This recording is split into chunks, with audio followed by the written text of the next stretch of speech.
लाल किताब उससे बहुत आगे है जितना हम सोच सकते हैं। इसका एक-एक कंसेप्ट बहुत सारी चीज़ें हमें समझा देता है। जैसे लाल किताब की एक रेमेडी है, अगर 8वें घर में राहु हो, तो घर में बीन रखो। अब सुनने में बड़ा अजीब लगेगा कि घर में बीन रखने का और राहु का क्या लिंक हुआ? बट सिंपल सा लिंक है। इसमें साथ में उन्होंने मेंशन किया कि अगर आप गूंगे-बहरों की भाषा समझते हैं, तो 8th हाउस का राहु ठीक होने लगता है।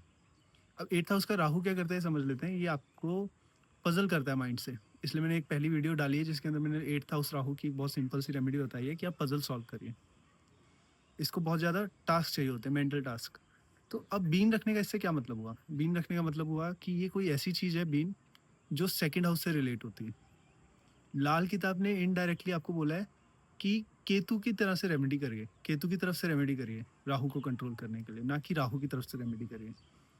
बीन या फिर गूंगे बहरों की भाषा समझना, मतलब ऐसी बात समझना जो 8th हाउस में जो राहु जाके चुप हो गया, मतलब जहाँ पे हमें समझ नहीं आ रहा कि वो क्या हो रहा है, क्या नहीं हो रहा, उसको समझने की ताकत देना या उसको समझाने की ताकत देना और उन चीज़ों को समझना जिनको हमें वर्ड्स में समझ नहीं आती। ऐसी पज़ल्स को सॉल्व करना जो हमें वर्ड्स में या किसी छोटी-मोटी चीज़ों में समझ नहीं आ रही। वर्ड्स की लिमिट से बाहर होके चीज़ों को समझना। ये बीन को रखने का या फिर गूंगे बहरों की भाषा को समझने का रेमेडी का रीज़न है जो उन्होंने वहाँ पे दिया। तो इस तरह के बहुत सारे कांसेप्ट हैं जो हम आगे क्लियर करेंगे।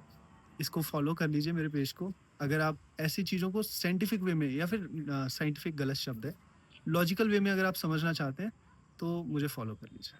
Thank you.